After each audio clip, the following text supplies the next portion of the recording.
Good morning दोस्तों। कल वाली जो क्लास थी उसके अंदर हमने अमीर खुसरो के बारे में पढ़ा। आज इस क्लास के अंदर हम रोड़ा कवि है उसके बारे में पढ़ेंगे और ये भी एक महत्वपूर्ण जो कवि है, इससे संबंधित जो एग्जाम में अक्सर क्वेश्चन पूछते हैं। तो मैं बीएल लूणा मेरे यूट्यूब चैनल स्टडी टाइम में आपका हार्दिक स्वागत करता हूं। अगर आप मेरे चैनल पर पहली बार विजिट कर रहे हो तो चैनल को सब्सक्राइब जरूर कर ले, क्योंकि हिंदी से संबंधित सारे जो टॉपिक है वो आपको मेरे चैनल पे देखने को मिल जाएंगे। चाहे वो हिंदी व्याकरण हो, चाहे हिंदी साहित्य का इतिहास हो, चाहे वो हिंदी काव्य शास्त्र हो, पाश्चात्य शास्त्र हो, और जो हमारे एग्जाम से रिलेटेड जो रचनाएं और भी जो चीजें जो पूछी जाती है वो सारा वर्णन आपको मेरे चैनल पे देखने को मिल जाएगी। फर्स्ट ग्रेड और सेकंड ग्रेड की पहले से ही मैंने एक प्लेलिस्ट बना रखी है जिसके अंदर सारा कोर्स वो अच्छे से करवा रखा है। दूसरी बात, जो कुछ सिलेबस है आरपीसी ने चेंज कर दिया तो उस पर आपको ज्यादा घबराने की जरूरत नहीं। पहले आप जो मैंने करवा रखा उसको अच्छे से आप कर लीजिए, बाकी जो भी चीजें हैं वो नई जोड़ी गई है उसको मैं अच्छे से आपको करवा दूंगा। तो आप उस प्लेलिस्ट में जाइए और सारी चीजें वो अच्छे से उसको वॉच करते रहिए। इसके अलावा आपको इसकी पीडीएफ फाइल चाहिए तो उसकी पीडीएफ फाइल है वो मेरा एक टेलीग्राम चैनल है जिसका लिंक मेरे वीडियो के डिस्क्रिप्शन बॉक्स है, वहां पर आपको उसकी पीडीएफ फाइलें मिल जाएगी। तो उस टेलीग्राम को भी आप ज्वाइन कर लीजिए, समय समय पे मैं उस पीडीएफ फाइलें वो सेंड करता रहता हूं। तो देखिए, आज हम रोड़ा कवि के बारे में पढ़ेंगे और उस रोड़ा कवि को पढ़ने से पहले डेली हम क्या करते हैं कि जो पिछली क्लास के अंदर हमने क्या पढ़ा है उसके जो क्वेश्चन है वो मैं आपसे पूछता हूं, जिनके जवाब आपको कमेंट में देने होते हैं। ठीक है, तो आज का जो हमारा पहला जो क्वेश्चन है वो है नुहे शिपेर रचना के रचनाकार है, जो कल ही हमने पढ़ा है। अमीर खुसरो को अवधी का प्रथम कवि किसने कहा है? खड़ी बोली हिंदी के प्रथम कवि कौन माने जाते हैं? अमीर खुसरो के गुरु का क्या नाम था? अमीर खुसरो ने दिल्ली के सिंहासन पर कितने राजाओं का आरोहण देखा था? और सारे ही क्वेश्चन है वो महत्वपूर्ण है और आरपीसी इसी प्रकार के क्वेश्चन है अक्सर पूछती भी है।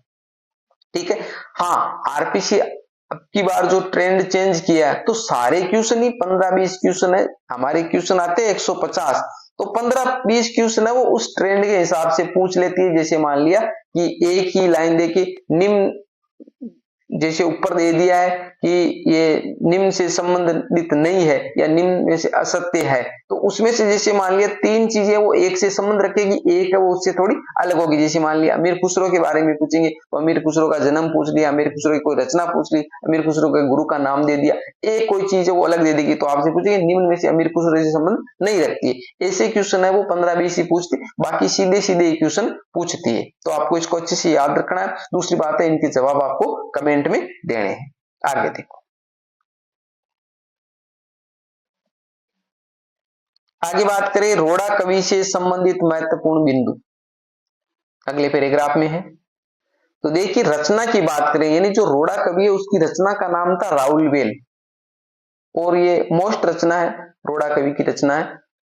रचना का जो समय था वो 10वीं शताब्दी था, यानी 10वीं शताब्दी में रचित रचना है जो राउलवेल है, रोड़ा कवि की रचना। ये गद्य पद्य मिश्रित रचना है, यानी गद्य भी इसके अंदर शामिल है और पद्य भी इसके अंदर शामिल है। तो जब गद्य और पद्य दोनों एक जगह होते हैं, एक ही रचना में देखने को मिलते, तो उस काव्य को चंपू काव्य कहा जाता है। यानी गद्य पद्य मिश्रित जो रचना होती है उसको क्या बोला जाता है? चंपू काव्य कहा जाता है। इस रचना में नायिका कौन है? राउलवेल, यानी जो राउलवेल जो रचना का नाम रखा गया है तो राउलवेल है वो इसकी क्या नायिका, और उस नायिका पे ही नाम रखा गया है। हम जब आगे जो भक्ति काल पढ़ेंगे तो उस भक्ति काल के अंदर जो हमारा संत काव्य है, सूफी काव्य है, तो उन सूफी काव्य के बारे में पढ़ेंगे तो उसके अंदर जो ज्यादातर रचनाएं हैं उन रचनाओं के जो नाम है वो नायिकाओं पर दिए हुए मिलेंगे हमारे। तो राउलवेल है वो क्या है? एक रचना का नाम है, और वो जो राउलवेल है वो एक नायिका का भी नाम है। राउलवेल का नखशिख वर्णन किया गया है। अब नखशिख वर्णन, नख का मतलब नाखून होता है, शिख यानी जो हमारी जो चोटी होती है शिखा, तो नखशिख का मतलब होता है जो पैर के जो नाखून होता है नीचे से, नाखून से लेकर ऊपर सिर की जो चोटी होती है वहां तक का वर्णन हमारे को देखने को मिलता है। यानी नायिका है, उस नायिका के एक एक अंग का अच्छे से वर्णन, उसके नाखून कैसे, उसके पैर कैसे, उसके हाथ कैसे, उसका मुख कैसा है, उसकी आंखें कैसी है, उसके होठ कैसे, उसके गाल कैसे, यानी सो सारी चीजें हैं, उन एक एक पॉइंटों का अच्छे से वर्णन किया हुआ मिलता है। तो राउलवेल जो रचना है, जो उस नायिका का वर्णन हमारे को नक्शिक वर्णन है, वो सर्वप्रथम किसमें, हमारे राउलवेल में देखने को मिलता है। यानी हिंदी में नक्शिक वर्णन की परंपरा का आरंभ इसी रचना से माना जाता है, यानी पहले ऐसा वर्णन नहीं किया जाता था। तो इस राउलवेल जो रोड़ा कवि की रचना है, जिसके अंदर हमारे को नक्शिक परंपरा है वो देखने को मिलती है, जो हिंदी साहित्य में हमारे को प्रथम बार देखने को मिली है। पहले ऐसे वर्णन है किसी भी रचना में देखने को नहीं मिलता है। तो आपको ध्यान में रखना है वो कौन सी रचना है जिसके अंदर हिंदी में सर्वप्रथम नक्शिक वर्णन देखने को मिलता है, तो वो राउलवेल है, जो रोड़ा कवि द्वारा रचित रचना है। इस रचना की भाषा में हिंदी की 7 बोलियों के शब्द मिलते हैं। यानी जो रचना है हमारी राउलवेल, इस रचना के अंदर हमारी हिंदी की जो 7 बोलियां हैं, उन बोलियों का वर्णन हमारे को इसके अंदर मिलता है, जिसमें राजस्थानी प्रमुख है। यानी जो राउलवेल है वो राजस्थानी भाषा में लिखी गई रचना है, क्योंकि राजस्थानी है वो प्रमुख है। 7 हिंदी की जो 7 बोलियां हैं वो देखने को मिलती है, परंतु उसके अंदर जो महत्वपूर्ण जो है वो राजस्थानी है।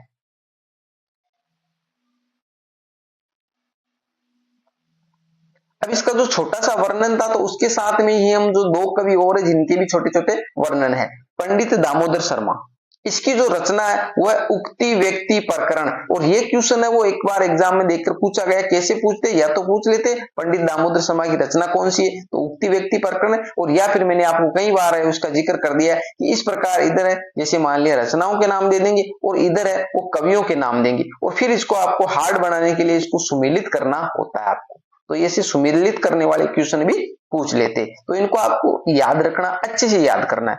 और समय की बात करें तो इसका 12वीं शताब्दी, ऊपर वाली जो रोड़ा कवि की रचना थी उसका 10वीं शताब्दी था, और इसका 12वीं शताब्दी, 2 ही जोड़ने इसके अंदर, ठीक है। और ये एक व्याकरण ग्रंथ है, यानी जो उक्ति व्यक्ति प्रकरण है वो एक क्या है, व्याकरण ग्रंथ है। इसके अंदर हमारे को व्याकरण का वर्णन मिलता है।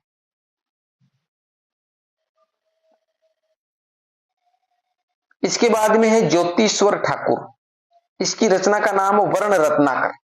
रचना समय की बात करें तो 14वीं शताब्दी है, 14वीं शताब्दी है। अब देखिए हमारे सामने 10वीं शताब्दी हो गया, क्रम से याद कर लीजिए, 12वीं शताब्दी हो गया और 14वीं शताब्दी हो गया, क्रम से याद हो गया। यानी 10 फिर 2 ऐड किए 12 फिर 14, 3 याद हो गए। 3 कवि याद कर लीजिए, यहाँ पर रोड़ा नाम लिख लीजिए, रोड़ा कवि हो जाएगा, इसके अंदर दामोदर हो जाएगा, ठीक है, और इसके अंदर ज्योतिश्वर ठाकुर हो जाएगा, ठीक है। इसी प्रकार क्रम से याद कर लीजिए, 10वीं शताब्दी, 12वीं शताब्दी, 14वीं शताब्दी, फिर रोड़ा कवि, फिर दामोदर और फिर ज्योतिश्वर ठाकुर, 3 नाम हो गए। फिर इनकी रचनाओं की याद करें तो रोड़ा कवि की रचना राउलवेल है, दामोदर जो शर्मा उसकी रचना उक्ति व्यक्ति प्रकरण है, और ज्योतिश्वर ठाकुर उसकी रचना वर्ण रत्नाकर। क्रम से याद हो जाएगा अच्छे से।